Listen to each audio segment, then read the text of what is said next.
The Geneva Gala sparkled with crystal chandeliers and the kind of wealth that believed it was untouchable. Nia Carter stood alone in her emerald dress, the only black woman CEO in a room full of billionaires, about to sign a $583 million deal with the Whitmore family. Graham Whitmore smiled confidently. His wife Elaine charmed the elite crowd, and their 17-year-old son Elliot held a glass of red wine, bored and looking for something entertaining to do. What happened in the next 15 seconds would be captured on dozens of phones and viewed by millions. But what the Whitmores didn't know as that wine began to pour was that they weren't humiliating some powerless entrepreneur. They had just picked a fight with someone who'd been quietly preparing for months, and by the time they realized their mistake, it would already be far too late. Just before we get back to it, I'd love to know where you're watching from today, and if you're enjoying these stories, make sure you're subscribed. The city lights stretched endlessly below, tiny squares of gold against the darkness. Nia Carter stood alone in her corner office on the 42nd floor. The acquisition packet spread across her glass desk like a map to somewhere she wasn't sure she wanted to go. $583 million. The number glowed on her screen, impossibly large, impossibly real. Her reflection stared back at her from the window. 32 years old.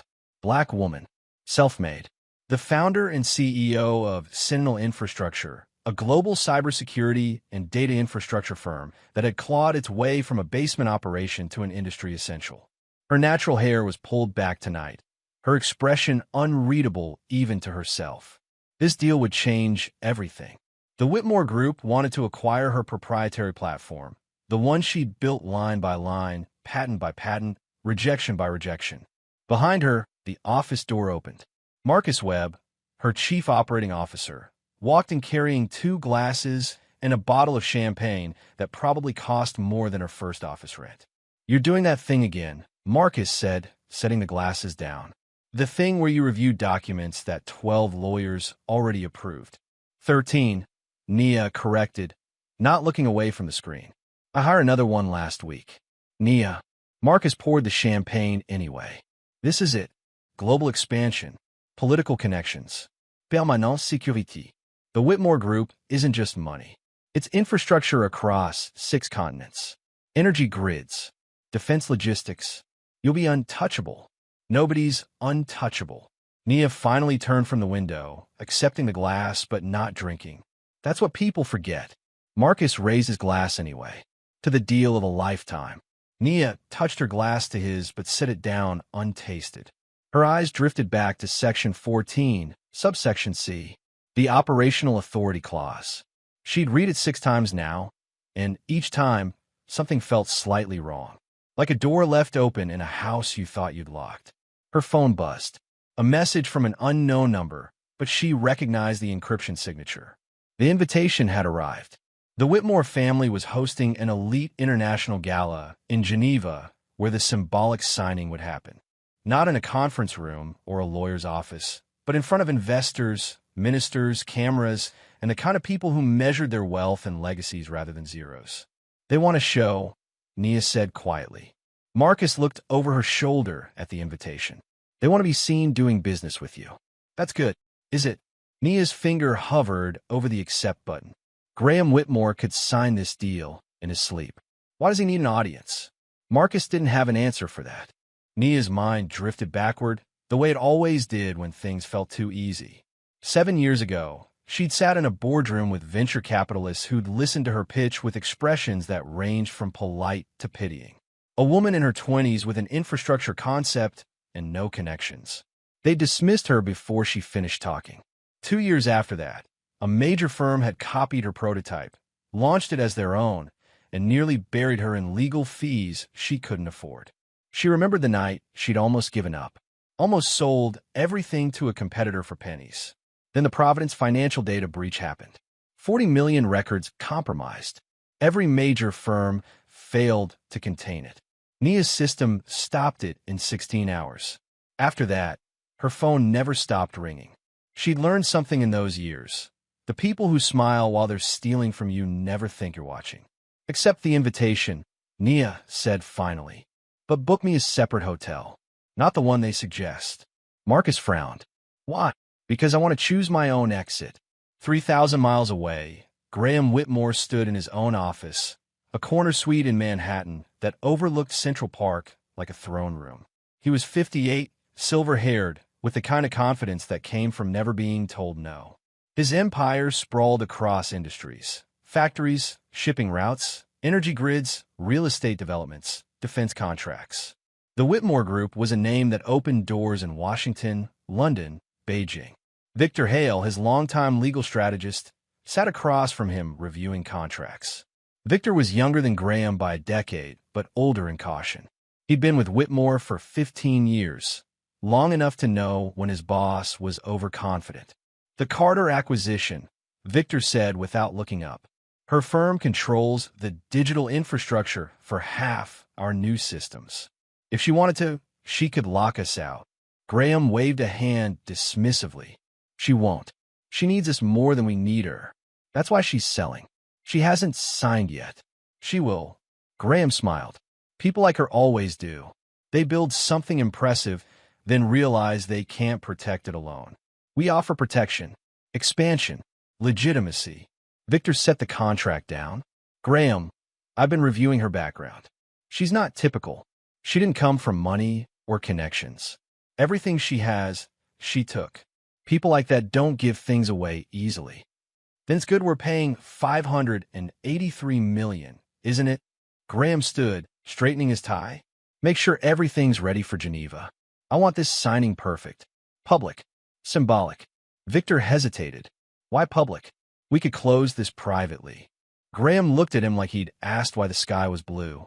Because optics matter, Victor. When people see Nia Carter standing beside me, signing over her company, they see the natural order of things. Vision meets resources. Talent meets power. It's a story. And if a story goes wrong, it won't. Graham's smile never wavered. Trust me. Elaine Whitmore was in the penthouse garden when Graham told her about the gala. She was 54, an architect who designed museums and embassies, a woman whose social calendar was a form of currency. She looked up from her orchids with immediate interest. Elliot should come, she said. He needs to see what real power looks like. Graham considered this. Their son was 17, finishing his final year in an elite boarding school with the kind of grades that money could cushion. He was smart enough, but soft in ways that worried Graham. Too used to comfort. Too unaware of how the world actually worked. Fine, Graham agreed. But he behaves. This is business. Elaine smiled. He'll be perfect. Elliot Whitmore, at that moment, was in his dorm room playing a video game with two friends, barely listening as his mother called to tell him about Geneva. A gala sounded boring. But when she mentioned private jets and that some of his friends could come, he perked up. Will there be celebrities? He asked. Better, Elaine said. There will be people who make celebrities possible. Elliot didn't really understand that, but he said yes anyway. Anything was better than another weekend at school. Back in her city, Nia sat across from Dr. Lena Brooks in a quiet corner of a private club. Lena was 61, a former federal regulator who'd been one of Nia's first investors when no one else would take the meeting. She believed in Nia not because of her pitch, but because she'd watched her recover from being copied, sued, and nearly destroyed without losing her precision. You're thinking too much, Lena said, sipping her tea. That's usually a good sign. Nia smiled faintly. They want a public signing. In Geneva. At a gala. Lena's expression shifted just slightly. Why public? That's what I keep asking myself. Have you signed the final documents? No. Nia leaned forward. I've been running parallel audits. Quietly. Something about their infrastructure doesn't match what they've disclosed. Lena set her cup down carefully. What did you find? Gaps. Inconsistencies in their compliance architecture. Nothing illegal necessarily, but things that don't line up. Nia paused. It's like looking at a building with a beautiful facade and realizing the foundation is cracked. Have you told them? Not yet. I wanted to be sure. Nia's voice dropped. If I'm wrong, I look paranoid. If I'm right and say something, they'll cover it before I can verify. Lena studied her for a long moment. So you're going to Geneva? I am. And you're going to smile and play along while you figure out what they're hiding. Nia didn't answer, which was answer enough. Lena reached across and squeezed her hand. Be careful. Men like Graham Whitmore don't build empires by being careless. If there's something wrong, he already knows. Then why acquire my company? Because maybe your company is the only thing holding his together. That sentence stayed with Nia for days. When she landed in Geneva, the city was draped in early autumn light, the lake reflecting mountains like a mirror. Her hotel room overlooked the water, deliberately chosen for its distance from the main gala venue. She stood at the window with two phones in her hands. One displayed the acquisition agreement, ready to sign. The other displayed a secure folder containing audit reports no one knew existed yet. Her team back home was waiting for instructions. Dr. Lena Brooks was waiting for a signal. And somewhere in this city, the Whitmore family was preparing for a night they thought they controlled. Nia opened her laptop and typed a single message to her chief technology officer. Prepare provisional protocol suspensions. Do not execute. Wait for my authorization. Then she closed the laptop, looked out at the peaceful water, and began getting ready for the gala. She chose a deep emerald dress, elegant but not extravagant. She wore her hair natural, her makeup minimal. No jewelry except small earrings. She wanted to be remembered for her presence, not her decoration. As she checked her reflection one last time, her phone buzzed with a message from Marcus. Everyone's asking if you're really going through with this. Nia typed back, I haven't decided yet. That was the truth. The whole truth. She was walking into a room full of people who would assume they knew her, assume they understood her, assume she was there to play a role they'd already written. But Nia Carter had learned a long time ago that the most dangerous person in any room was the one nobody was watching. She picked up her small clutch, took one last look at the city below, and walked out the door. The ballroom was exactly what Nia expected. Crystal chandeliers that caught light like frozen waterfalls, marble floors polished to mirrors, white-gloved servers moving between guests with champagne and appetizers that cost more than most people's monthly rent. An orchestra played something classical and expensive sounding from a raised platform. The guest list read like a directory of global power. Ministers, CEOs, old money families whose wealth had countries named after ancestors. Nia entered alone. She declined the offered escort, declined the suggested arrival time, declined every gentle attempt to choreograph her entrance. The conversations near the door quieted slightly as she walked in. Some people recognized her face from business publications. Others saw a black woman in an elegant dress and made assumptions about why she was there. She learned to read those assumptions in the tilt of a head, the pause before a greeting, the way eyes searched for whoever she must be accompanying. A server offered champagne. Nia accepted but didn't drink, using the glass as something to hold. She moved through the room slowly, listening more than speaking. She heard fragments of conversation, mergers, elections, property disputes, yacht schedules. The orchestra shifted to something livelier. Then the energy in the room changed. Heads turned toward the main entrance. The Whitmore family had arrived. Graham entered first, commanding attention without effort. His tuxedo was perfect, his silver hair impeccable, his smile practiced and warm.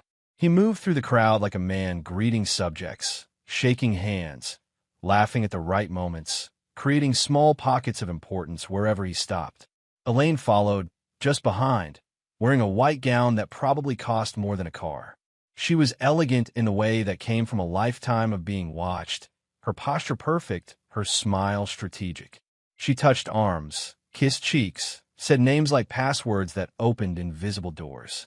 Behind them, looking vaguely bored, was Elliot, 17 and already wearing entitlement like a second skin.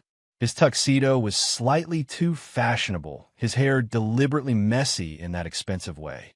He held a glass that probably wasn't his first, scanning the room with the expression of someone forced to attend church. The orchestra hit a crescendo, as if on cue. Graham raised a hand in acknowledgement, and the room actually applauded. Nia watched from the side, her face carefully neutral. She'd seen this before. The performance of power. The assumption that everyone present was either an ally or irrelevant. Graham began working the room systematically, Elaine beside him, Elliot trailing like an afterthought. They moved closer to where Nia stood. She didn't move toward them, didn't position herself in their path. She simply waited. When Graham finally spotted her, his smile widened. He changed trajectory, cutting through the crowd with Elaine and Elliot following. Nia Carter. Graham's voice carried warmth that didn't quite reach his eyes. You're here. Wonderful. He extended his hand. Nia shook it. His grip was firm, practiced, the handshake of a man who'd been doing this since birth. Thank you for the invitation, Nia said evenly. Of course, of course. Graham kept her hand just a moment too long before releasing it. Everyone, this is Nia Carter, our innovative partner. He gestured broadly to the people nearby, who naturally gravitated closer. She's built something remarkable, something we're proud to be bringing into the Whitmore family. The language was careful. Partner, not equal. Bringing into, not joining. Proud to be, not privileged to work with. Nia noticed. She always noticed. Your company's quite impressive, Elaine said, her smile perfect. We've heard wonderful things. Thank you. Nia's tone was polite but minimal. She wasn't here to perform gratitude. Elliot stood slightly behind his parents, his attention drifting around the room. His eyes moved over Nia without real focus, the way someone looks at furniture. Well, Graham said, placing a hand on Nia's shoulder in a gesture that seemed friendly but felt possessive. Shall we let everyone know the good news is moving forward? Before Nia could answer, a photographer appeared. Flashbulbs popped. Graham kept his hand on her shoulder. The photo would tell a story. The powerful man, the grateful newcomer. Nia stepped smoothly away as soon as the camera lowered. I should let you enjoy your evening, she said. I'm sure there are many people waiting to speak with you. Graham's smile tightened just slightly, irritation flickering before disappearing. Of course. We'll find you for the signing. Nia moved away, circling back toward the edge of the room where the crowd thinned. She watched the Whitmores continue their circuit, watched Elliot accept another drink from a server, watched the way power moved through the space like weather. She checked her phone discreetly. No messages. Everything back home was quiet, waiting. 30 minutes passed. The orchestra played. Conversations ebbed and flowed. Nia spoke briefly with a German minister about infrastructure security, deflected questions from a curious journalist, accepted a business card from a venture capitalist. She was near the center of the ballroom, momentarily alone in the crowd, when she noticed Elliot Whitmore moving toward her. He was walking with the careful precision of someone who'd had several drinks, but didn't want anyone to know. Two friends followed a few steps behind, trying not to laugh. Nia registered the danger instantly. The angle of approach. The held phone in his friend's hand, recording. The predatory casualness. Elliot stopped a few feet away, swaying slightly. His expression was amused, entitled, cruel in the way only someone who'd never faced consequences could manage. Excuse me, he said, his voice carrying. Are you staff? Or like an exhibit? The conversations around them quieted. People turned.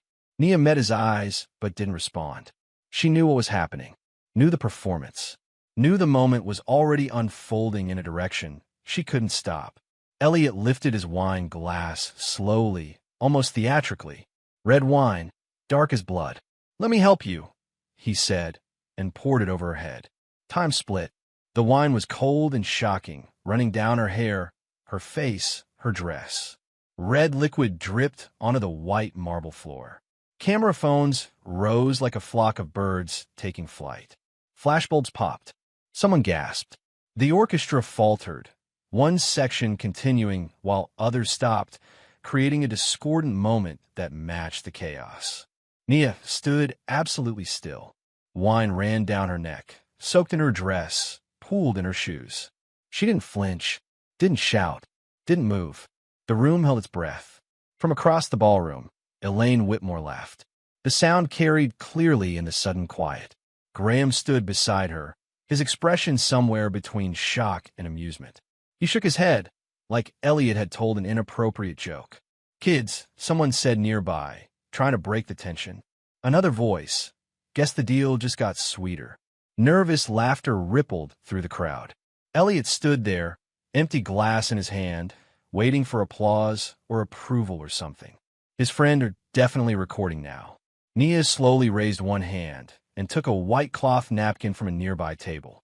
She wiped her face carefully, the motion deliberate. Wine stained the cloth red.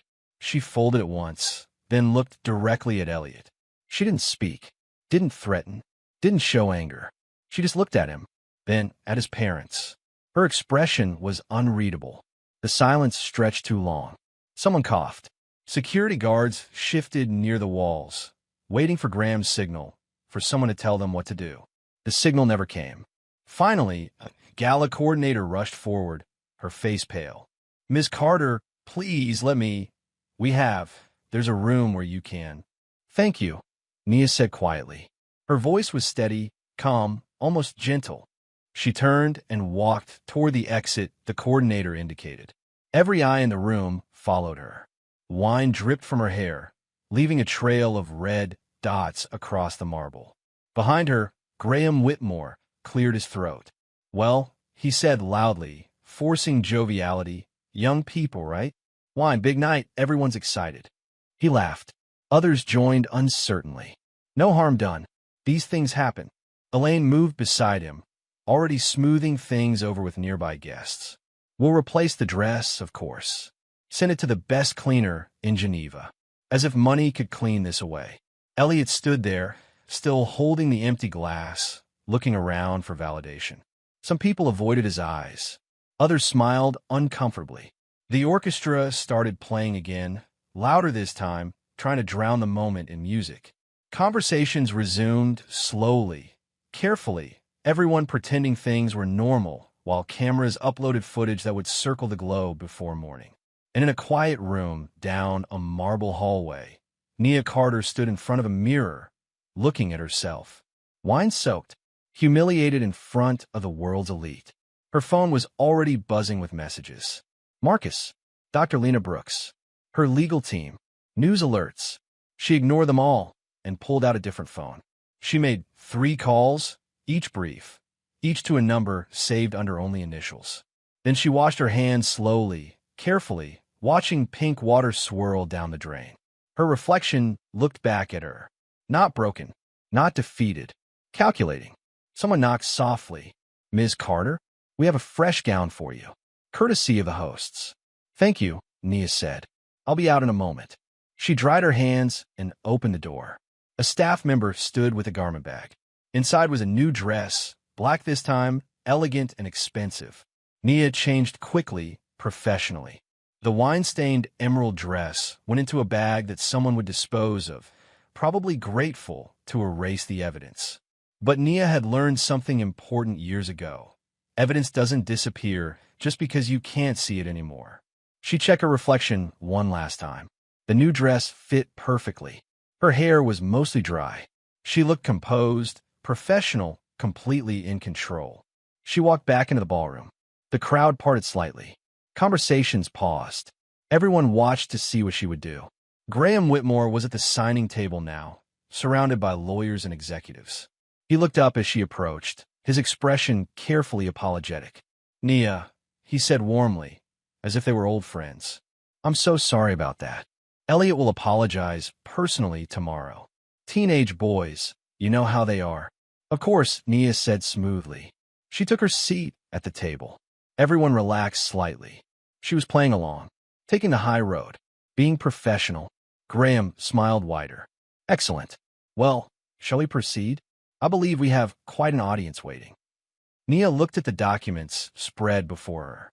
The ceremonial signing, ready for cameras and witnesses. She picked up the pen provided, a heavy designer piece worth more than her first computer. "Actually," she said calmly, "I'd like to request a brief delay, just to review the final materials one more time." Graham's smile flickered. "We've already reviewed." "I know, but I'd like to review them again, if you don't mind." The words were polite. The tone was steel. Graham glanced at Victor Hale, who'd appeared beside the table. Victor gave a small shrug. What could they say? She had the right to review before signing. "Of course," Graham said, his smile now plastic. "Take all the time you need. We'll proceed in, shall we say, 1 hour?" "Perfect." Nia set the pen down and stood. "Thank you for your patience." She walked away from the table, leaving me in signed documents behind. Around the ballroom, people whispered. Cameras clicked. The orchestra played on. And Graham Whitmore watched Nia Carter disappear into the crowd, a tiny knot of concern forming in his chest that he immediately dismissed. She'd sign. They always signed. He had no idea that everything was already falling apart. Nia's departure from the signing table sent ripples through the ballroom. Conversations resumed with forced normalcy, but eyes kept drifting back toward her, trying to decode what had just happened. She moved through the crowd with the same measured grace she'd shown all evening, as if wine hadn't been poured over her head 30 minutes ago, as if she hadn't just delayed the biggest deal of the year. A server approached cautiously. "Ms. Carter, can I get you anything?" "Water, please." Still no ice. The server nodded and disappeared. Nia found a quiet corner near a tall window overlooking the lake. The city lights reflected on the dark water, creating a second Geneva that existed only in mirror image. She checked her phone. 47 messages, 12 missed calls, 3 voicemails. She ignored them all and opened an encrypted messaging app instead. The first message went to Dr. Lena Brooks. It happened differently than expected. Adjusting timeline. The second went to her chief technology officer, a woman named Maya Reeves who'd been with her since the beginning. Initiate phase 1. Document everything. The third went to a number saved only as V, with no other identifier.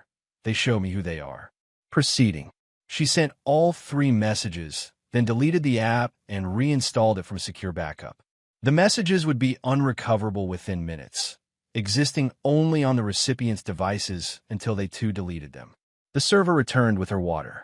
Nia thanked him and took a small sip, watching the room over the glass rim. Graham Whitmore was surrounded by concerned executives. She could see Victor Hale gesturing emphatically, probably explaining why a delay was actually a problem. Elaine had positioned herself near a cluster of wealthy socialites, doing damage control with smiles and whispered explanations. Elliot was nowhere visible, likely removed by handlers before he could cause more embarrassment. Near the orchestra, a woman in her 60s approached. She had silver hair, an elegant navy dress, and the posture of someone accustomed to being listened to. "Ms. Carter." The woman's accent was British, upper class. "I'm Olivia Hastings. I don't believe we've met." Nia recognized the name. Hastings was old money, with holdings in media, shipping, and pharmaceuticals across 3 continents. She was the kind of person who rarely attended events unless she wanted to be there. "A pleasure," Nia said, shaking her hand. "I wanted to tell you," Olivia said quietly, "that what happened earlier was appalling. Absolutely inexcusable. Thank you. I also wanted to tell you that I've watched the Whitmore Group for many years. They're very good at appearances." Olivia's eyes were sharp, intelligent. "But appearances and foundations are different things, aren't they?" Nia met her gaze. "They are. If you ever need counsel from someone outside their circle, I hope you'll reach out." Olivia produced a card from a small clutch. "My private number." Nia accepted the card, noting that it was hand-engraved, not printed. "I appreciate that." Olivia smiled slightly. "Something tells me you already have everything you need, but additional perspectives never hurt." She glanced toward where Graham stood, especially when dealing with people who mistake momentum for permanence. She walked away before Nia could respond, disappearing into the crowd with the ease of someone who'd spent a lifetime navigating rooms like this. Nia slipped the card in her clutch and checked her phone again. A new message, this one from Marcus. "Networks are lighting up. Video has 2M views already. You okay?" She typed back. "Perfect. Let's spread." Marcus responded immediately. "You sure?" "Completely. The more people see it, the better." She could almost feel his confusion through the phone, but he didn't argue. Marcus had learned years ago that when Nia made decisions that seemed counterintuitive, there was usually a reason. Across the ballroom, Victor Hale was making his way toward her. He walked with purpose, but not aggression, his expression professionally concerned.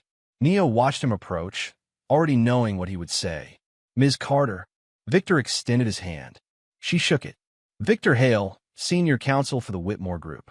I wanted to apologize personally for the incident earlier. Mr. Hale. Nia's voice was cordial. I appreciate that. Graham asked me to assure you that Elliot will face appropriate consequences. This behavior doesn't represent our organization's values. I understand. Nia paused. Though I have to admit, I'm curious about something. Victor's expression shifted slightly, wariness creeping in. Yes. Where was security? There were at least 6 guards in the room. None of them moved until after the wine was already poured. The question hung in the air between them. Victor opened his mouth, closed it, then tried again. I can't speak to security protocols. Of course not. Nia's smile was gentle, almost understanding. It was just an observation. Victor cleared his throat. The signing. Graham mentioned you wanted additional time to review. That's correct. Is there something specific you're concerned about? Our legal team can address any questions immediately. Nia took another sip of water. No specific concerns. I just like to be thorough. Of course. Victor shifted his weight slightly. It's just that we have quite a few people here specifically for the signing. International partners, board members, media. The delay creates some logistical complications. I'm sure it does. Nia's expression remained pleasant. I'll be as quick as I can. Victor studied her for a moment, trying to read something in her face. Nia had spent years perfecting that face, the one that gave away nothing while appearing completely open. Well, Victor said finally, if you need anything, please don't hesitate to ask. Actually, Nia said, I do need something. A private review room. Somewhere quiet where I can go through the documents without distraction. Victor looked relieved, as if this was a normal, manageable request. Absolutely. I'll arrange that immediately. Thank you. He walked away, pulling out his phone. Nia watched him go, then checked her own phone again. A new message from Maya. Phase 1 initiated. All provisional permissions now flagged for review. Nia deleted the message.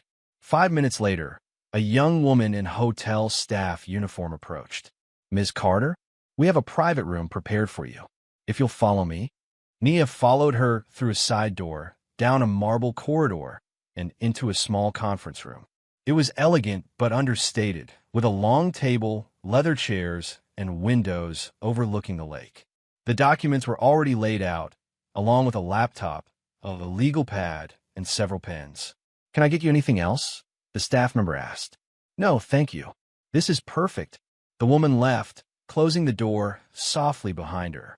Nia stood alone in the quiet room. She walked to the window and looked out at the dark water, at the lights reflecting on its surface, at the mountains beyond. Then she opened her phone and made a call. It rang once. Nia. Dr. Lena Brooks' voice was calm but alert. Are you safe? I'm Fina. Listen carefully. Contact Mitchell Yao at the Financial Crimes Division. Tell him I'm ready to cooperate with any inquiries into infrastructure compliance. There was a pause. He'll want to know what prompted this. Tell him I discovered material irregularities during due diligence. Tell him I attempted to address them privately, but was met with resistance. That's a strong word. Resistance. Is it? Nia's voice was soft.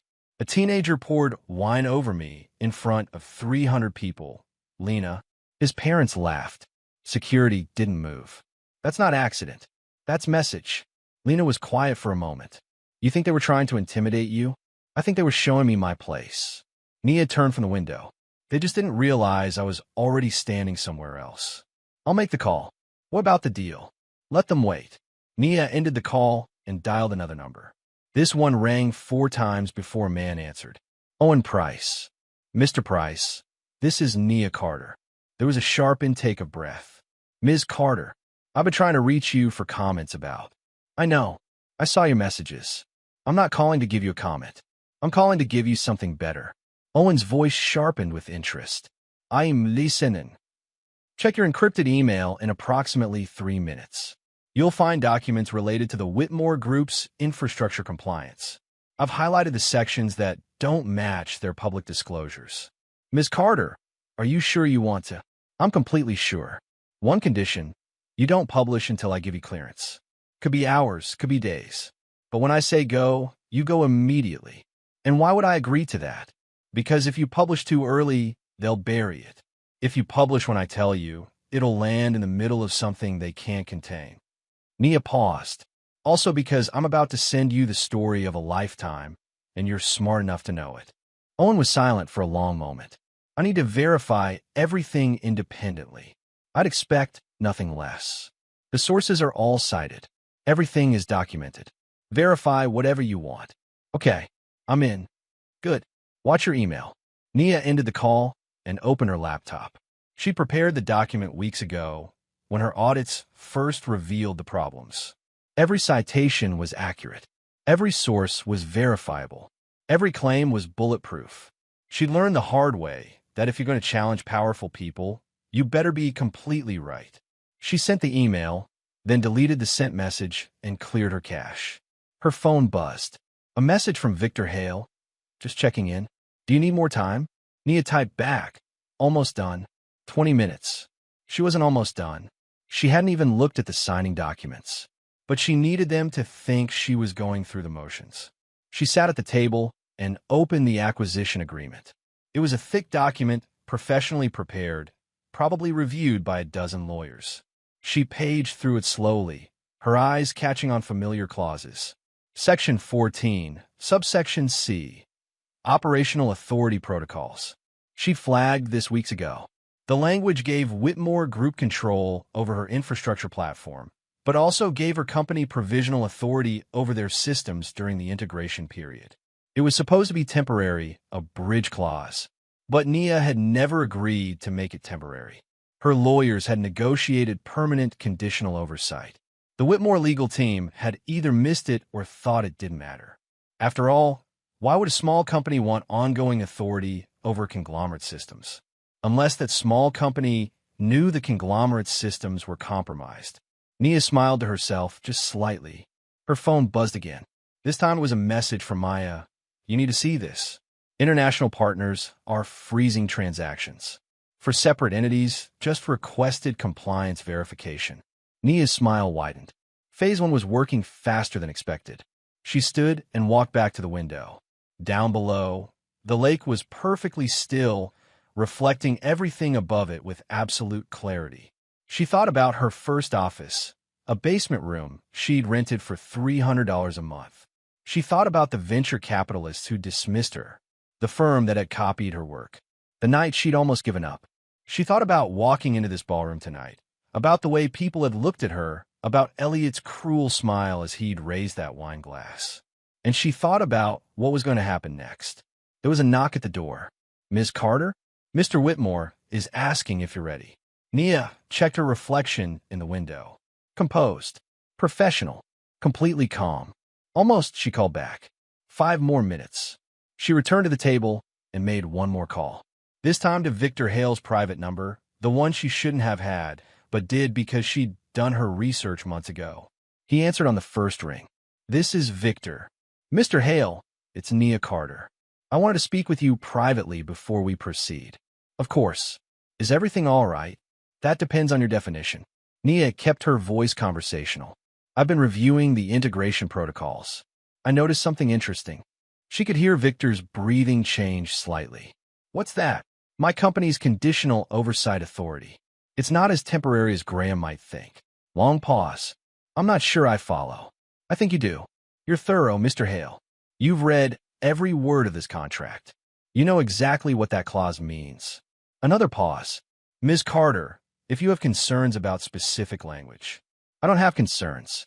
I have leverage. Nia's voice remained pleasant. But I wanted you to know before we go back out there. Professional courtesy. Are you threatening us? Not all. I'm informing you. There's a difference. She paused. See you in 5 minutes. She ended the call before he could respond. Graham Whitmore stood near the signing table, checking his watch for the 3rd time in as many minutes. The room was getting restless. Board members were asking questions. International partners were making polite noises about scheduling conflicts. The media was starting to smell a story that wasn't the story he'd wanted them to have. Where is she? Graham asked Victor, who'd just returned from another phone call. Victor's expression was troubled. In a review room. She says 5 more minutes. 5 more minutes. Graham's smile was tight. She's been in there for 40 minutes. She has the right to review before signing. I know that. Graham's voice dropped. What I don't know is why she needs to. We've been negotiating this for months. Everything's been vetted. Victor hesitated. Graham, I just got off the phone with her. And she mentioned something about conditional oversight authority. The integration protocols. Graham frowned. What about them? I think we need to review that section again. Carefully. Before Graham could respond, his phone buzzed. His chief financial officer, Richard Keller, was calling. Graham stepped away from the crowd, answering with forced cheerfulness. Richard, everything all right? Graham, we have a situation. Richard's voice was strained. 4 international partners have just frozen pending transactions. They're requesting compliance verification before proceeding. Graham felt something cold settle in his chest. Which partners? Bundesbank Consortium, the Singapore Logistics Group, the Australian Infrastructure Fund, and the Dubai Holding Company. That's almost 60% of our pending capital influx. I'm aware. Why now? What triggered this? I don't know. They all cited routine due diligence, but the timing is suspicious. Graham, they all made these requests within the last hour. Within the last hour, since Nia had gone into that review room. Give me details, Graham said. Every communication, every request, everything. Already on it. Graham ended the call and turned to find Victor watching him with a grim expression. What? Graham asked. I just got a similar message. 3 of our regulatory liaisons received inquiries about our digital infrastructure compliance, all within the last 30 minutes. The cold feeling in Graham's chest expanded. That's not coincidence. No, Victor agreed. It's not. Elaine appeared beside them, her social smile firmly in place despite the tension in her voice. People are asking questions, Graham. About the delay. About the video. About Nia Carter. I can only smooth over so much before it starts to look like something's wrong. Nothing's wrong, Graham said automatically. Then why has our acquisition target been locked in a room for 45 minutes? Elaine's voice was sharp. Why are people checking their phones and frowning? Why did the Singapore representative just leave? Graham had no answer for that. Across the ballroom, his phone buzzed again. This time it was a text from Richard. Markets noticing. Stock down 3% in after-hours trading. Rumors about the deal falling through. Graham looked toward the hallway where Nia had disappeared. A horrible suspicion was beginning to form, one he immediately tried to dismiss. She couldn't be doing this. She was one person with one company. He was Graham Whitmore. His family had been powerful for 3 generations. She needed this deal as much as he did, didn't she? The door to the review room opened. Nia walked out, composed and professional. The black dress she'd changed into making her look like she'd never been touched by wine or chaos. She moved through the room toward the signing table with unhurried confidence. Graham forced his smile back into place. Nia. Finally. Everything in order. Not exactly. Nia stopped a few feet from the table. The conversations around them quieted. People sensed something shifting. I need to discuss the valuation. Graham's smile froze. The valuation was agreed upon months ago. That was before I understood the full scope of your infrastructure's vulnerabilities. The word hung in the air like a grenade with a pin pulled. Graham felt Victor stiffen beside him. I'm not sure what you mean, Graham said carefully. I think you are. Nia's voice was calm, factual. During our integration planning, my technical team discovered significant gaps in your compliance architecture. Undisclosed regulatory exposure. System weaknesses that create liability. That's absurd, Graham said, but his voice lacked conviction. Nia pulled a tablet from her clutch and set it on the table. I have documentation. Would you like to review it here, or would you prefer a private discussion? Victor reached for the tablet. Graham grabbed his wrist. What kind of game are you playing? No game. Just due diligence. Nia met his eyes. You want to acquire my company, Mr. Whitmore. That means my technical team has been inside your systems. We've seen things your own auditors apparently missed. Or maybe they didn't miss them. Maybe they just didn't tell you. Victor pulled his arm free and took the tablet. His face went pale as he scrolled through the first few pages. This can't be right, Victor said quietly. It is.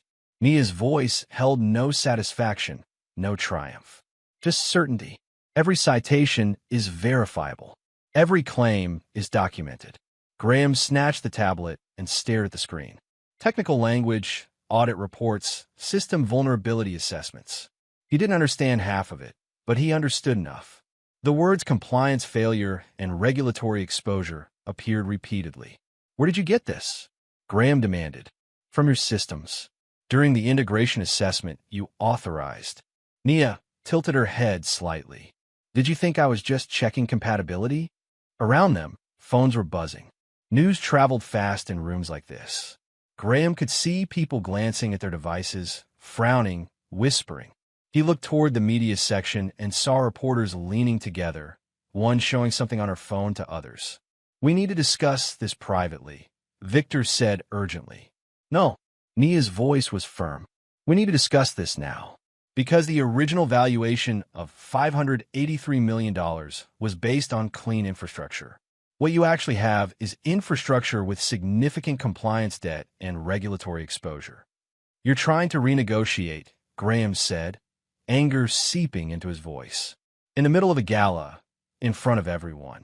I'm not renegotiating. I'm correcting. Nia tapped the tablet. Based on the actual risk profile, the fair valuation is approximately $119 million. The number fell like a bomb. People gasped. Cameras clicked. Graham felt the room spinning slightly. That's less than 25% of what we agreed, he said. That's what clean infrastructure is worth. What you have isn't clean. Victor was scrolling frantically through the tablet now. Graham, some of these compliance gaps date back years. If regulators investigate. They won't, Graham snapped. They already are. Nia's voice was quiet but clear. 3 different regulatory bodies began preliminary inquiries within the last 2 hours. I suspect you've been notified. Graham stared at her. Everything clicked into place with horrible clarity. The timing, the frozen transactions, the market movement, the inquiries. You did this, he said. I provided information when asked. Nia's expression remained neutral. I don't control what regulators do with that information. I don't control what your international partners decide. I don't control your stock price. But you knew this would happen. I knew the truth would eventually surface. I simply chose when to share it. Graham took a step closer, his voice dropping to a harsh whisper. Do you have any idea what you've just done? Do you know who I am? I know exactly who you are. Nia didn't back away. You're a man who built an empire on appearances and connections. Who cut corners because you thought you were too powerful to be questioned.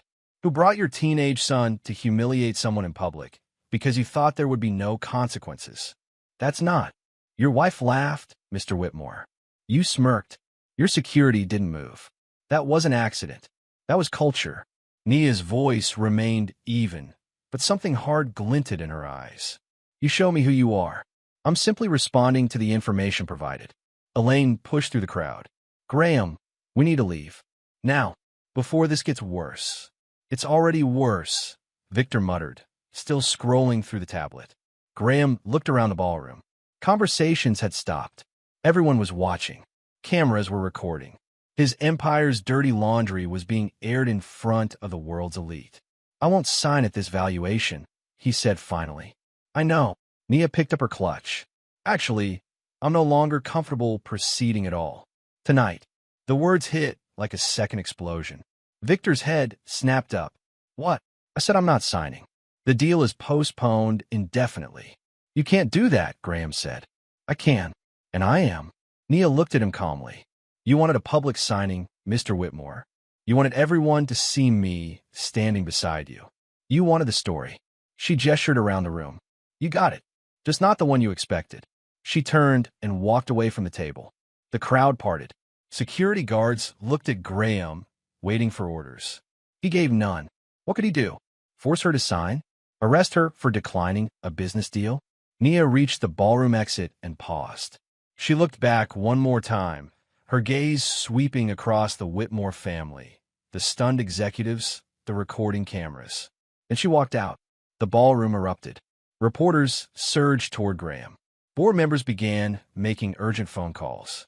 International partners headed for exits. The orchestral music had stopped entirely, leaving only the sound of chaos. Victor grabbed Graham's arm. "We need to convene an emergency meeting. Tonight. If regulators are investigating and partners are pulling out, we have hours before this spirals completely out of control." Graham watched the door Nia had disappeared through. She planned this. All of it. Obviously. But how? She's one person. One company. Victor looked at him with something between pity and frustration. "She didn't need to be bigger than you, Graham. She just needed to be right."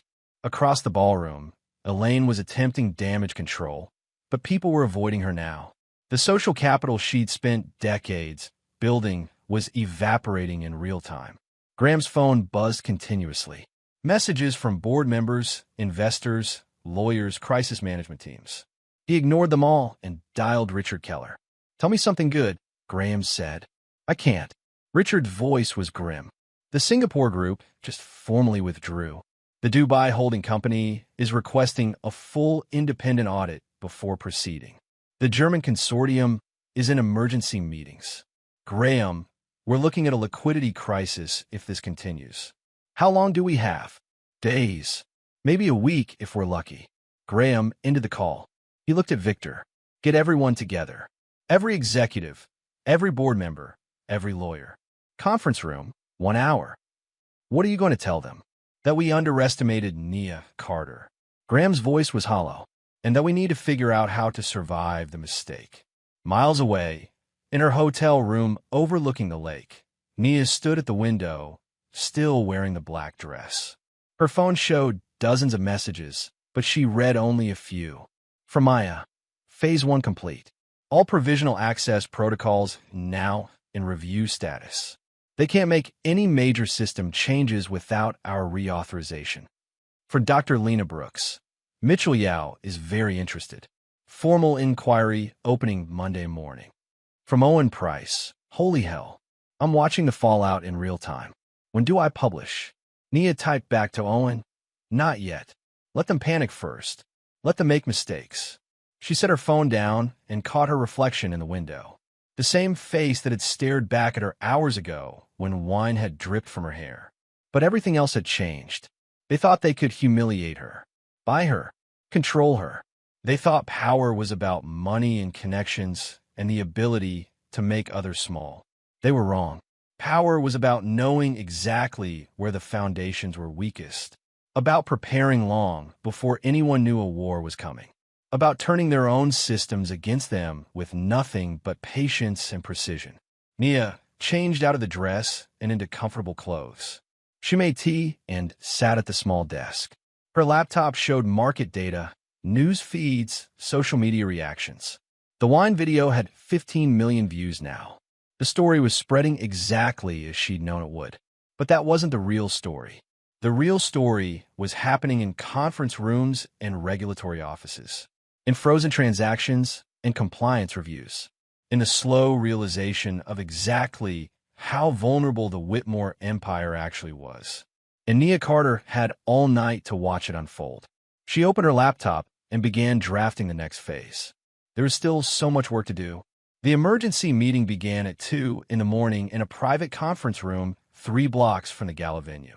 Graham Whitmore sat at the head of a long table surrounded by bleary-eyed executives, lawyers, and board members who'd been pulled from hotel beds or late dinners.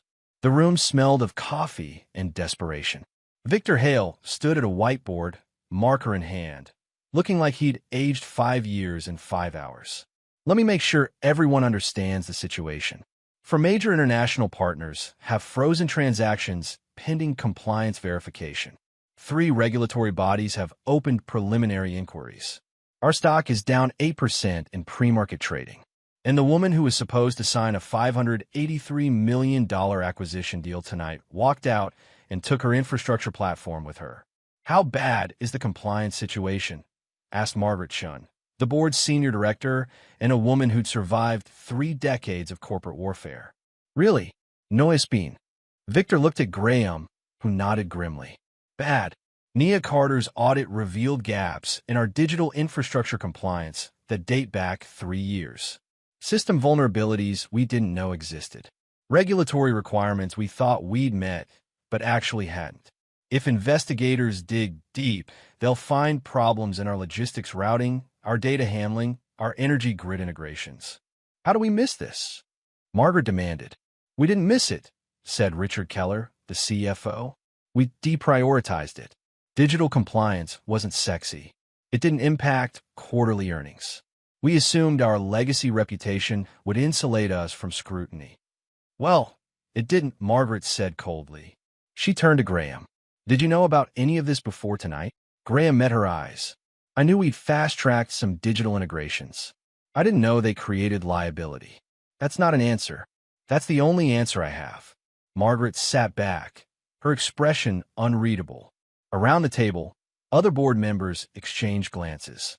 Graham could feel the room shifting, alliances recalculating in real time. What about Carter's company? Asked James Sutton, who controlled the largest block of private shares. He said she walked out. Can we compel her to honor the agreement? There was no signed agreement, Victor said.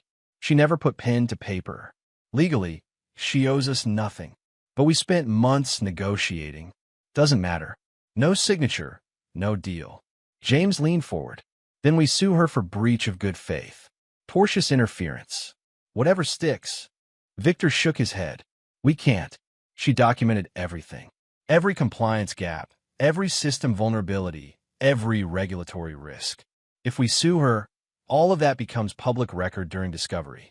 We'd be handing ammunition to every regulator and competitor in the world. So we do nothing. James's voice rose. We just let her destroy us. She's not destroying us, Graham said quietly. We did that ourselves. She just pointed it out. The room went silent. Graham could feel everyone staring at him. He'd never admitted weakness before, never acknowledged a mistake this fundamental. But the truth was undeniable now. The question, Graham continued, is what we do next. How do we contain this before it gets worse? It's already worse, said Monica Park, their chief compliance officer, a woman who looked like she wanted to resign on the spot. I've been fielding calls all night. The European Union is requesting documentation on our data routing practices. The SEC wants clarification on our infrastructure disclosures. Australia is reviewing our energy grid contracts. This isn't containable, Graham. This is a cascade. Richard cleared his throat. We need to talk about liquidity. If our international partners pull out completely, we're looking at a capital shortfall of approximately $400 million over the next 90 days. We have reserves, but not enough to cover operational expenses and debt service simultaneously. Can we secure bridge financing? Margaret asked. Not at rates we can afford. Not with this level of regulatory uncertainty. Richard pulled up a spreadsheet on the conference room screen. Our credit rating is under review. Our bonds are trading down. Every bank I've contacted wants to see resolution on the compliance issues before they'll commit capital. Graham watched the numbers scroll across the screen. 400 million. The amount felt abstract, impossible. 6 months ago, the Whitmore Group had seemed invincible. Now, they were discussing liquidity crises like a struggling startup. There's something else, Victor said quietly. Something I discovered about an hour ago. He pulled up a document on his tablet and projected it onto the screen. This is the original acquisition agreement. Section 14, subsection C. Graham squinted at the legal language. What about it? This clause gives Carter's company conditional operational authority over our systems during the integration period. I thought it was temporary. It's not. The room went very still. What do you mean it's not temporary? Margaret asked. The language says the authority remains in effect until both parties agree to terminate it. Not until the integration completes. Until both parties agree. Victor's voice was strained. She structured it, so we need her permission to make major system changes. And she's not giving it. That can't be legal, James said. It's completely legal. We agreed to it. Our lawyers signed off on it. We just didn't understand what we were signing. Graham felt something cold and sick in his stomach. Are you telling me Nia Carter has veto power over our infrastructure? Effective veto power, yes. Her company's provisional access protocols are embedded in our systems. If she revokes them, half our digital operations shut down within 48 hours. Jesus Christ, someone whispered. Margaret looked at Graham with an expression that could have frozen fire. You gave her that kind of leverage? I didn't know. You didn't know because you didn't read carefully enough. Because you assumed she was desperate to sell. Because you treated her like she was powerless. Margaret stood. This is catastrophic, Graham. We're not just facing regulatory problems. We're facing an existential threat from someone who has her finger on our off switch. She won't use it, Graham said, but his voice lacked conviction. Why wouldn't she? You humiliated her publicly. Your son poured wine on her. You laughed. Margaret's voice was harsh. She has every reason to destroy us, and apparently the means to do it. Graham had no response to that. The meeting continued for 3 more hours, spiraling through scenarios and contingencies, none of them good.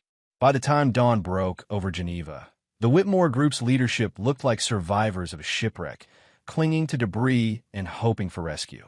The first government announcement came on Monday morning. The United States Federal Trade Commission issued a statement requesting voluntary cooperation from the Whitmore Group regarding data infrastructure practices and regulatory compliance. The word voluntary fooled no one. In regulatory language, voluntary meant comply or will subpoena everything. The second announcement came 2 hours later. The European Commission's Competition Directorate announced a review of Whitmore's logistics and energy operations across member states. Again, the word review was deliberately soft, but everyone understood it meant investigation. By Tuesday, Australia's Infrastructure Authority had suspended approval for 2 Whitmore energy projects pending compliance audits. The suspensions were temporary, the announcement said, but temporary could mean months or years. Graham watched the news from his Manhattan office, feeling his empire crumbling in slow motion. His phone rang constantly, investors demanding explanations, board members suggesting he step aside temporarily, lawyers discussing defensive strategies, crisis management firms pitching their services. Elaine called from their penthouse. The Ashford Foundation canceled our gala sponsorship. The museum revoked my board position. Graham, people are avoiding me. At the club, at benefits, everywhere. It's like I'm contagious. I know, Graham said tiredly. It's the same here. This is because of that woman. Because of what Elliot did. Elaine's voice cracked slightly. One stupid mistake, and our entire life is falling apart. It wasn't one mistake. It was years of them. We just didn't know it until someone pointed them out. I don't understand how this happened. We're the Whitmores. We've always been untouchable. We were never untouchable, Elaine. We were just never challenged by someone who knew what they were doing. He hung up before she could respond. His computer screen showed market data. Whitmore Group stock was down 23% from its position a week ago. Billions of dollars in market value gone. Institutional investors were dumping shares. Hedge funds were shorting the stock, betting it would fall further. Victor appeared in his doorway. We need to talk about the board meeting tomorrow. What about it? They're going to vote on your position as chairman. Graham looked up sharply. Based on what grounds? Failure of oversight. Mismanagement of strategic risk. Take your pick. Victor sat down heavily. Margaret has the votes, Graham. I've done the math. She can remove you. After everything I've built, everything you built is currently under investigation by 3 governments. Your stock price is tanking. Your international partners are fleeing. Your son created a viral video that's been viewed 40 million times showing him humiliating a black woman CEO while you stood there smiling. The board doesn't care about loyalty right now. They care about survival. Graham stared at him. You think I should step aside? I think you don't have a choice. Before Graham could respond, his assistant knocked on the door. Mr. Whitmore? Owen Price from the Financial Standard is here. He says he has questions about a story he's publishing tomorrow. Graham and Victor exchanged glances. Owen Price was the investigative journalist who'd broken several major corporate scandals. If he was here, it meant the situation was about to get significantly worse. Send him in, Graham said. Owen Price entered carrying a leather bag and a recording device. He was in his 40s, with the tired eyes of someone who'd seen too many powerful people lie to his face. He sat without being invited and placed the recorder on Graham's desk. Mr. Whitmore, I'm publishing a story tomorrow about internal documents that suggest your company concealed systemic compliance failures for at least 3 years. Do you have a comment? Where did you get those documents? Graham asked. Multiple sources. All credible. All verified. Owen opened his bag and pulled out a thick folder. Would you like to see them? Maybe offer your perspective before publication. Graham looked at the folder without touching it. He knew what was in there. The same information Nia had shown him at the gala, now being weaponized through the press. Off the record, Graham said. Did Nia Carter give you those documents? Owen smiled slightly. I can't answer that. But I will say this. I've been investigating your company for 6 months. Someone recently provided context that made everything make sense. She's orchestrating this entire thing. Is she? Or is she just letting the truth come out? Owen leaned forward. Here's what I don't understand, Mr. Whitmore. You had to know your infrastructure had problems. Your compliance officers had to have raised flags. Why didn't you fix it? We were planning to. After the acquisition. After you'd secured Nia Carter's technology to patch the holes. Owen's expression was sharp. That's what the acquisition was really about, wasn't it? You weren't buying her company for expansion. You were buying it for survival. Graham said nothing, which was answer enough. Owen stood. I'll take that as confirmation. The story publishes at 6 a.m. tomorrow. If you want to include a statement, you have until midnight. He left the recording device on the desk and walked out. Victor waited until the door closed. He's right, isn't he? We weren't acquiring Carter's company. We were trying to use it as a patch. It doesn't matter now. It does matter. Because if that's the real story, if we were using her to cover our failures, then she had every right to walk away. Victor stood. Graham, I've been your counsel for 15 years. I've defended decisions I didn't agree with. But this?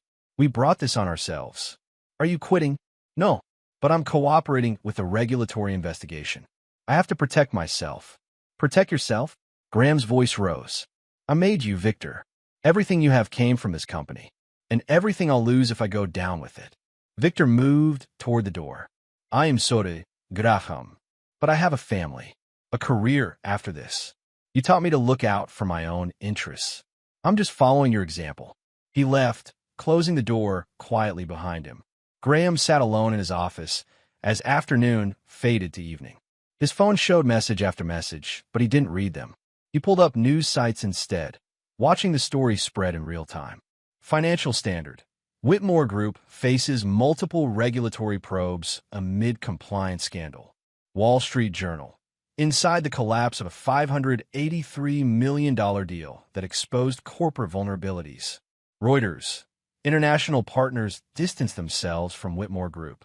And underneath every article, in the comments and social media responses, the same video played over and over. Elliot pouring wine on Nia Carter. Graham smirking. Elaine laughing. The 15-second clip that had become shorthand for corporate arrogance and racial contempt. His office door opened without a knock. Elaine walked in, her face pale. It's Elliot. The school expelled him. Graham looked up slowly. What? Effective immediately. They said his behavior violated their code of conduct. They said the video demonstrated character incompatible with their values. Her voice shook. Graham, he's been expelled. From Grayson Academy. Do you understand what that means? Graham understood. Grayson Academy was where future leaders were shaped, where prime ministers and CEOs and judges sent their children. Expulsion didn't just close one door. It closed hundreds. Can we appeal? He asked. They won't take our calls. The headmaster released a public statement about institutional values and accountability. Elaine sank into a chair. Everyone saw that video, Graham. Everyone saw our son humiliate that woman. And everyone saw us laugh about it. Where is he now? At the apartment. With a counselor the school mandated. They said it's required for any chance at placement elsewhere. Elaine looked at her husband. He's 17 years old and his life is ruined. His life isn't ruined. It is. He'll never get into a good university now. No elite institution will touch him. He's the poster child for entitled racism. She laughed bitterly. We raised him to think he was untouchable. Turns out we were wrong. Graham had no comfort to offer. His phone buzzed. Another message from Richard Keller. Liquidity, situation critical. Need emergency board authorization for asset sales. Asset sales. They were selling pieces of the empire to stay afloat. Elaine stood. I'm going back to the apartment. Elliot needs one parent who isn't drowning in investigations. Elaine. What, Graham? What do you want to say? That this will all work out? That will be fine. She shook her head. We destroyed ourselves. We thought we were so powerful that we could do anything. Humiliate anyone. Ignore any rule. And now we're paying for it. She left without waiting for a response. Graham sat in the gathering darkness of his office, watching the city lights come on below. Somewhere out there, Nia Carter was probably in her own office, running her company, living her life. She hadn't needed to destroy him. She just needed to stop protecting him. His computer pinged with a new email. It was from Margaret Shun, marked urgent. Graham, board vote, move to emergency session tomorrow morning, 8 a.m. Suggest you prepare statement. MC, 8 in the morning. 12 hours from now, they'd vote on whether he kept his position. Graham knew the outcome already. Victor had been right. Margaret had the votes. He pulled up a video on his phone. The wine incident. He'd avoided watching it, but now he made himself look. There was Elliot, cruel and casual. There was the wine falling. There was Nia's face, wine running down, expression unreadable. And there, in the corner of the frame, was Graham himself, smirking. He looked like a man who thought he was witnessing something amusing. A minor embarrassment for someone inconsequential. He'd been so wrong. His phone rang. Unknown number. Graham almost didn't answer, but something made him pick up. Mr. Whitmore? The voice was female, calm, familiar. This is Nia Carter. Graham sat up straight. Ms. Carter, I want to let you know something before you hear it elsewhere. My company is signing partnership agreements with 3 governments for infrastructure oversight programs. We'll be working directly with regulatory bodies to establish new compliance standards. Graham understood immediately. She wasn't just walking away from his deal. She was positioning herself as the solution to the problems she'd exposed. Congratulations, he said, and meant it. I'm not calling to gloat, Mr. Whitmore. I'm calling because I want you to understand something. Her voice was quiet but firm. I gave your company months to fix these problems. I flagged them during our negotiations. I created provisional protocols specifically so you'd have time to address the vulnerabilities. You had every opportunity to do the right thing. We were planning to. No, you were planning to hide behind my technology while continuing to cut corners. That's not the same thing. She paused. What happened at the gala wasn't the cause of this, Mr. Whitmore. It was just the moment I stopped giving you chances to fix it yourselves. My son was out of line. I should have stopped him. Yes, you should have. But the bigger failure was thinking you could treat anyone that way and face no consequences. That's not about Elliot. That's about a culture you built. Graham had no response to that. I hope you use this time to rethink how power works, Nia continued. Because it's not about who has the most money or the oldest name. It's about who builds something real that people actually need. She hung up before he could respond. Graham sat holding the silent phone. Outside his window, the city continued its endless motion. Down on the street, people walked to dinner, to home, to wherever their Tuesday evening took them. They had no idea that 42 floors above them, an empire was collapsing, and they wouldn't care if they knew. Graham's computer showed Owen Price's article, now posted early online. The headline read, "The CEO who walked away from $583 million and exposed an empire's foundations." Below it, a photo of Nia Carter standing in front of her company logo, looking calm and professional and completely in control. Graham closed his laptop and stood. He had 12 hours before the board vote. 12 hours to prepare a statement that might salvage something from the wreckage. But as he looked around his office, at the photos of ribbon cuttings and handshakes with presidents and groundbreakings for projects that might never be completed, Graham Whitmore realized something fundamental had changed. He wasn't preparing to fight for his position. He was preparing to explain why he'd lost it. And for the first time in his life, he had no one to blame but himself. The press conference was supposed to stabilize things. That's what the crisis management team promised when they scheduled it for Wednesday morning at the Whitmore Group headquarters. Graham would address the investigations, announce cooperation with regulators, and demonstrate leadership during turbulence. The stock would bounce back. Investors would calm down. It didn't work out that way. Graham stood at a podium in the main conference room, cameras pointed at him like weapons. Behind him sat Richard Keller and Monica Park, looking like hostages. Victor's chair was conspicuously empty. He'd resigned that morning via email, citing irreconcilable differences about legal strategy. Everyone knew it meant he was preparing to testify. "Thank you for coming," Graham began, reading from prepared remarks. "The Whitmore Group takes compliance seriously. We are cooperating fully with all regulatory inquiries and have retained independent auditors to review our systems. We remain committed to transparency and accountability." The words sounded hollow even to him. A reporter raised her hand. "Mr. Whitmore, sources indicate your company knew about infrastructure vulnerabilities for years. Why weren't they addressed?" Graham glanced at his notes. "We prioritized multiple initiatives. In hindsight, we should have allocated more resources to digital compliance. Is it true your acquisition of Nia Carter's company was intended to cover those vulnerabilities rather than expand operations?" Graham paused. The truth sat on his tongue like acid. "The acquisition would have strengthened our infrastructure, yes. So you were using her technology to hide your failures. That's not an accurate characterization. Then what is?" Another reporter jumped in. "Ms. Carter walked away from $583 million. That suggests she discovered something serious enough to abandon a massive deal." Graham felt sweat forming at his collar. "Ms. Carter made her own business decision. I can't speak to her motivations. Can you speak to your son's motivations?" A third reporter held up her phone, showing the wine video. "This incident has been viewed 50 million times. It shows your teenage son humiliating a black woman CEO while you and your wife laughed. Do you see how this reflects on your company's culture?" The room went silent. Cameras zoomed in. Graham could feel his face heating. "My son made a terrible mistake. We've addressed it within our family. It has nothing to do with our business practices." "Doesn't it, though?" The reporter stood. "Multiple former employees have come forward describing a culture of entitlement at Whitmore Group. Discrimination complaints that were buried. Women and minorities passed over for promotion. One employee called it a boys' club where rules didn't apply to the right people." Does that sound familiar? Graham opened his mouth, but no words came.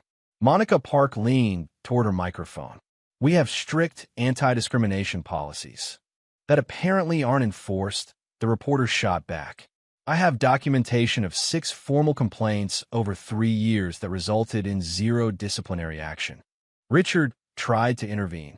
"This press conference was called to address compliance matters, not employment issues." "They're the same issue." Another reporter stood.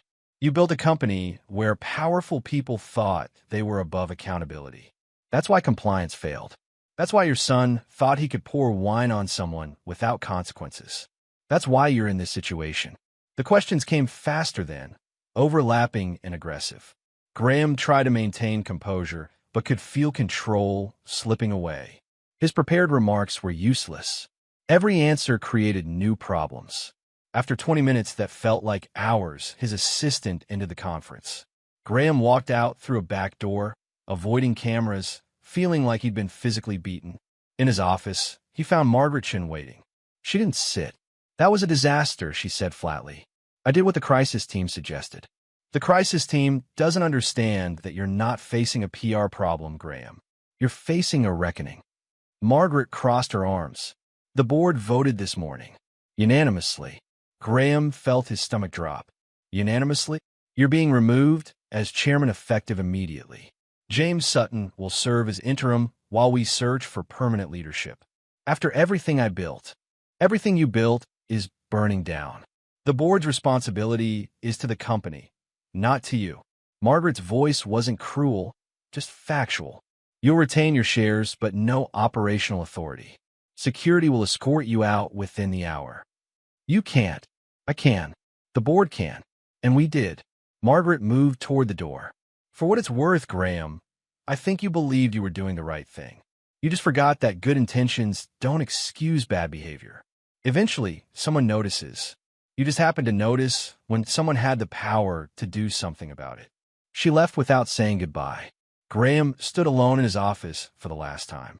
40 years of work, 3 generations of family legacy, all ending because he'd been too arrogant to see the cracks forming beneath his feet. His phone buzzed with a news alert. Owen Price had published his second article. Internal documents suggest Whitmore Group hid systemic compliance failures for years. The story was devastating. Former employees quoted anonymously. Compliance reports buried, warnings ignored, and woven throughout. The narrative of a company that believed its power made it untouchable. Graham scrolled through the article with numb attachment. Every paragraph was accurate. Every source was credible. Owen had done his job perfectly. At the bottom, a quote from Nia Carter's spokesperson, Ms. Carter discovered these issues during preliminary integration work and attempted to address them through proper channels. When those channels proved unresponsive, she made the ethical choice to walk away rather than become complicit. The ethical choice. Those words hit Graham harder than the rest. Because he'd had the same choice months ago. He'd had the information. He'd had the opportunity to fix things. He'd chosen convenience over ethics, speed over safety, image over substance. And Nia Carter had simply held up a mirror. Across the city, Elaine sat in their penthouse living room with Elliot. A counselor named Dr. Patricia Morris sat across from them, notepad in hand. This was the 3rd session, mandated by Grayson Academy and required for any chance at placement elsewhere. Elliot, Dr. Morris said gently, "Can you tell me what you were thinking when you poured wine on Miss Carter?" Elliot slouched in his chair, arms crossed. "I don't know. It was just a joke. A joke requires everyone to find it funny." "Did Miss Carter look amused?" "No." "Did you want her to be hurt or humiliated?" Elliot shifted uncomfortably. Everyone was laughing at other stuff. My friends dared me. I thought it would be funny. Why her specifically? I don't know. She was just standing there. She looked out of place. Out of place how?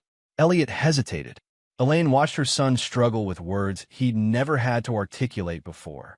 Like, she didn't belong. At the gala. With all those people. He glanced at his mother. "I thought she was someone's assistant or something." "So you assumed she was less important than the other guests?" "I guess." "Based on what?" Elliot said nothing. Dr. Morris let the silence stretch. "Based on what she looked like," Elliot finally whispered. "Because she was black. Because she was a woman. Because she was alone." It was the first honest thing he'd said in 3 sessions. Elaine felt something crack in her chest. "That's good." "Elliot," Dr. Morris said, "acknowledging that is important. Now tell me what you understand about the consequences." "I got expelled. Everyone hates me. The video is everywhere." His voice was bitter. "My life is ruined." "Is it?" Dr. Morris leaned forward. "Or has it just started being difficult for the first time?" Elliot looked up, confused. "You're 17 years old," Dr. Morris continued. "You've attended elite schools, lived in penthouses, traveled the world. You've never been told no in any meaningful way. Your parents protected you from consequences. Your wealth protected you from reality. Until now. So what am I supposed to do?" Elliot's voice cracked. "Everyone already decided I'm a terrible person." "Then prove them wrong. Not with words, but with choices." Dr. Morris set her notepad down. "You humiliated someone publicly. That's documented forever. But what you do next isn't written yet. You can spend your life making excuses, or you can spend it being better." After the session, Elaine walked Dr. Morris to the door. "Will he be okay?" "That depends on whether he wants to be, and whether you let him experience real consequences instead of cushioning them." "What do you mean?" "I mean, don't use your money or connections to erase this. Let him live with what he did. Let him rebuild from nothing. That's the only way he learns." Dr. Morris left. Elaine returned to the living room, where Elliot sat staring at his phone. "Mom." His voice was small. "Am I going to jail?" "No," sweetheart. "What you did was horrible, but it wasn't criminal." "Then why does it feel like my life is over?" Elaine sat beside him. For once, she didn't have a comforting answer ready. "Because for the first time, you're experiencing what most people experience every day. Judgment without protection. Consequences without escape. It feels like the end because it's unfamiliar. But it's not the end, Elliot. It's just the first time you're not being shielded from reality. I hate it. I know. Elaine pulled him close. I hate it too. But maybe we needed to hate it. Maybe we needed to feel what we made others feel. Elliot started crying. Elaine held him, her own tears falling silently. They'd raised him to believe he was special, above rules, protected by status. They'd been wrong, and now they were all paying for it. 3 months later, the landscape had completely changed.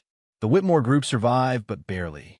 The board sold off 3 major subsidiaries to address liquidity issues.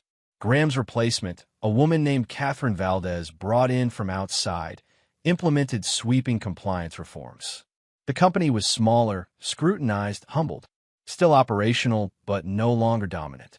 Graham himself had retreated to a house in Connecticut. No interviews, no public statements. His marriage to Elaine was intact but strained. They were learning to live with less, with obscurity, with the knowledge that they destroyed what they'd spent lifetimes building. Elliot was attending a state university after 9 private schools rejected him. No protection, no special treatment. Just an 18-year-old trying to figure out who he was when stripped of everything that had defined him.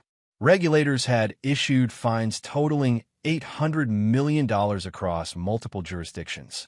Criminal charges were discussed, but ultimately not filed. The punishment was public, permanent, and sufficient. Victor Hale had testified in exchange for immunity.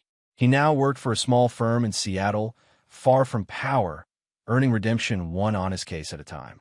And Nia Carter had become exactly what she'd always been, only now everyone else noticed. She stood at a podium in Washington, D.C., addressing a closed forum on technology ethics and infrastructure security. The audience consisted of policymakers, academics, and industry leaders. No cameras, no press, just serious people discussing serious problems. The question isn't whether corporations will cut corners, Nia said. The question is whether we build systems that catch them when they do. Infrastructure isn't just technology. It's accountability made tangible. She spoke for 30 minutes about conditional oversight, provisional protocols, and the importance of embedding ethics in architecture rather than policy. People took notes, asked questions, listened. Afterward, Dr. Lena Brooks found her in a quiet corridor. You handle that well. I've had practice. Nia smiled. 3 governments now. For corporations. More coming. Your company's valuation has tripled since Geneva. Money's nice. Impact is better. Nia looked at her mentor. Did you ever think it would go this way? I knew you'd succeed. I didn't know you'd burn down an empire in the process. I didn't burn it down. I just stopped holding it up. Lena squeezed her shoulder. That's an important distinction. Don't forget it. Later that evening, Nia sat in her hotel room reviewing proposals. Her company was expanding faster than she'd anticipated. The partnerships with regulatory bodies had created demand from other governments. Private corporations wanted the same oversight systems to prove they weren't hiding problems. Her phone buzzed. An email from an address she didn't recognize. The subject line read, "From Elliot Whitmore." Nia hesitated, then opened it. "Ms. Carter, I don't expect you to read this or respond.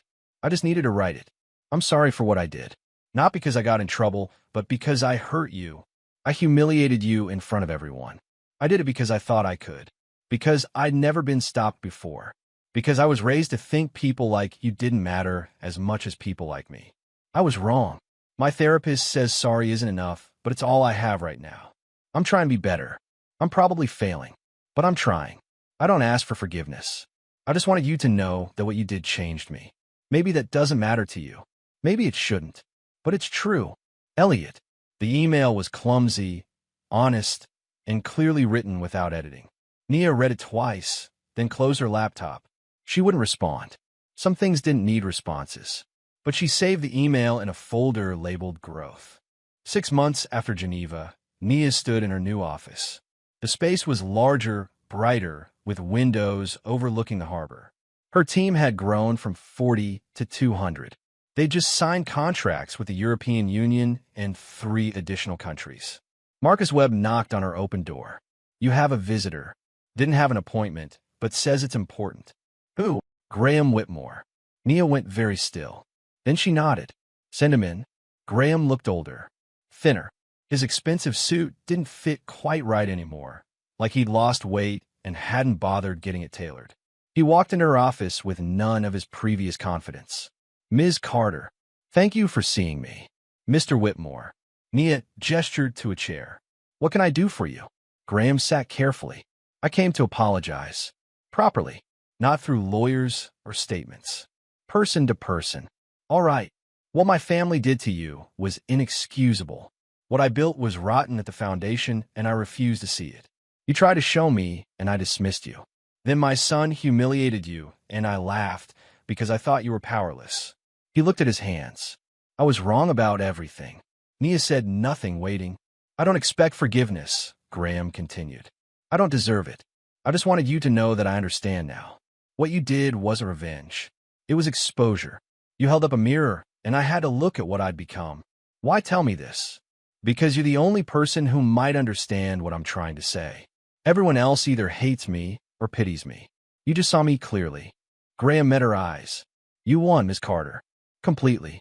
I hope you're proud of what you built. I am, Nia said quietly.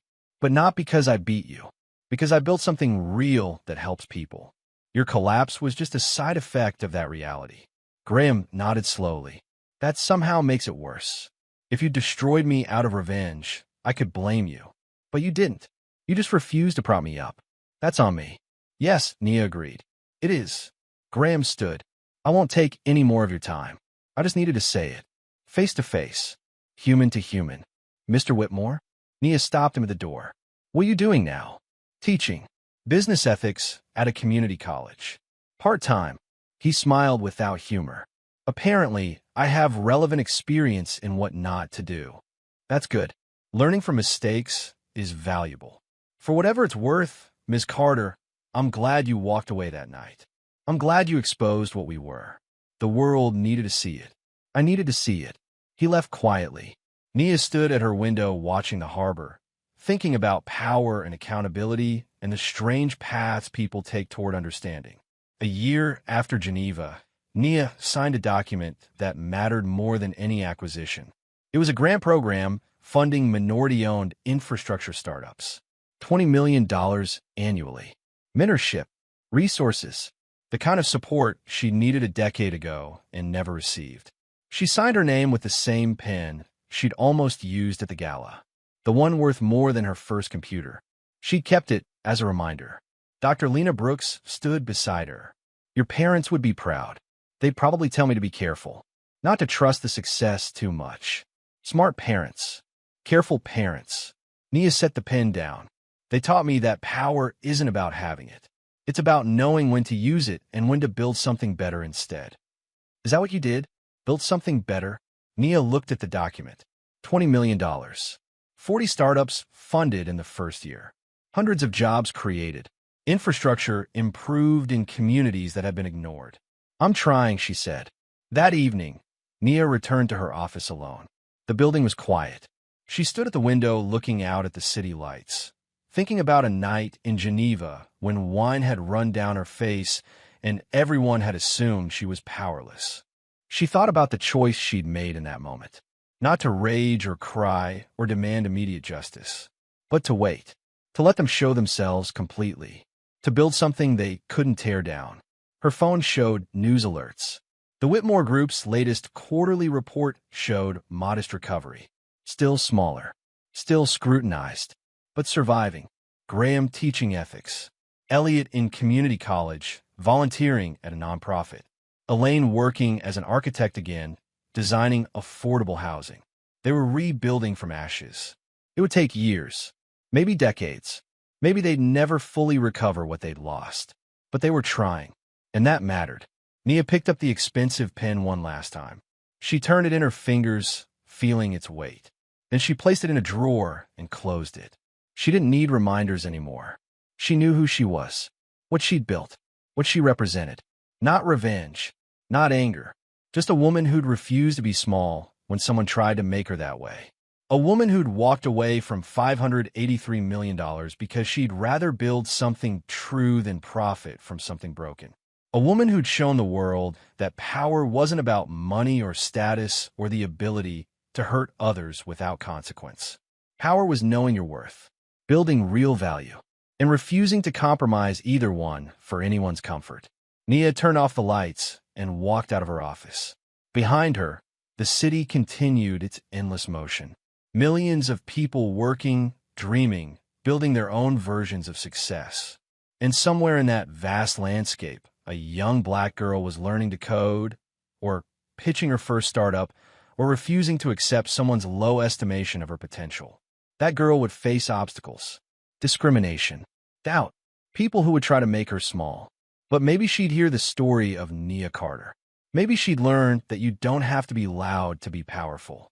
You don't have to be cruel to be strong. You don't have to accept someone else's story about who you are. You just have to build something real and refuse to let anyone take it from you. Nia walked out into the night, the city lights reflecting in her eyes. Not because she'd won, but because she'd never needed to. When someone tries to make you small in front of the world, do you fight back immediately? Or do you wait and let them destroy themselves?